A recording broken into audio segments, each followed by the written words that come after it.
I never imagined that after 11 years of marriage, 11 birthdays, 11 summers, 11 winters spent curled beside the same woman, I would find myself staring at the glowing screen of her phone, feeling my entire world tilt sideways. It happened on a Tuesday. Boring, forgettable, the kind of day where nothing is supposed to change. She had left her phone on the kitchen counter while she took a shower. The screen lit up with a message from a name I didn't recognize. I wasn't looking for trouble. I wasn't suspicious. But the preview, the words "can't wait until he's out of the picture," that pulled me in like a hook. My hands trembled as I unlocked her phone. Yes, I knew her passcode. I thought I'd find something harmless. A misunderstanding. A joke. What I found instead was a whole second life. Messages. Weeks of them. Plans. Whispered fantasies. Screenshots of my financial accounts she had saved. Photos of documents she'd taken behind my back. And then the worst part. Her and him talking about how she would divorce me. Take everything from me. Weaponize the business I built from nothing. My heart didn't break. Not immediately. It froze, like someone had poured ice water straight into my chest. I put her phone back exactly where it had been and sat down at the table. For the first time in my life, I felt emptiness so deep it was almost quiet. But that quiet didn't stay. It sharpened. It focused. Over the next 7 months, I became a different man. First, a lawyer. A good one. Not the kind that reacts. One who plans. We built a strategy that was colder and cleaner than anything I'd ever done in business.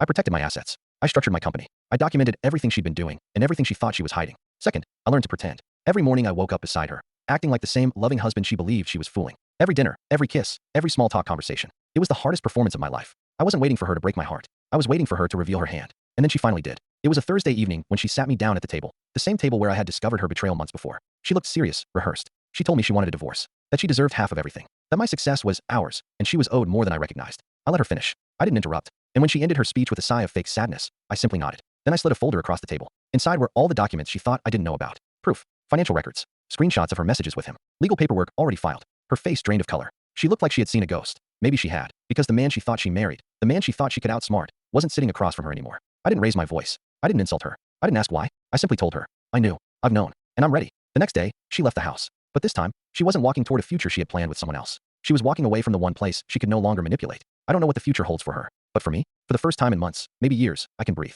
And that feels like victory.